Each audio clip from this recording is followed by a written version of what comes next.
नमस्कार प्रेक्षकांनो, स्टार प्रवाहावरील तू ही रे माझा मितवा या मालिकेच्या आगामी भागात आपण पाहणार आहोत की अर्णव आणि ईश्वरी ही दोघेही अंजलीची जी भाड्याने रूम केलेली असते तिथे ती खूपच धूळ आणि मच्छर असतात. त्या गोष्टीचा अंजलीला खूपच त्रास होत असतो.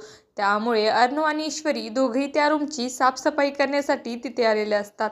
साफसफाई करण्याची अर्णवला सवय देखील नसते, तरीसुद्धा तो आपल्या बहिणीसाठी नाकाला मास्क लावून ईश्वरी आणि ते दोघेही तिथे साफसफाई करत असतात. अर्णवला दिसतं की ईश्वरीची हाईट तेवढी नाही आहे फॅन साफ करण्यासाठी. तो तिला उचलून घेतो आणि फॅन साफ करताना जी धूळ असते ती अर्णवच्या डोक्यावरती पडते. तर ईश्वरी खूप केअरफुली ती धूळ फुंकर मारून दूर करत असते. या गोष्टीमुळे त्या दोघांमध्ये आता जवळीकता निर्माण झालेली असते. आणि प्रेक्षकांना आपण पाहतो की ईश्वरी आणि अर्णव यांच्यामधला दुरावा सुद्धा आता हळूहळू मिटत चालला आहे. आणि ईश्वरी, अंजली आणि अर्णव यांना सुद्धा पुन्हा एकत्र आणण्याचा प्रयत्न करत आहे. असं काही या भागामध्ये आपल्याला पाहायला मिळणार आहे. तुम्हाला जर आपला व्हिडिओ आवडला असेल तर चॅनलला लाईक, शेअर आणि सबस्क्राईब करायला विसरू नका. धन्यवाद.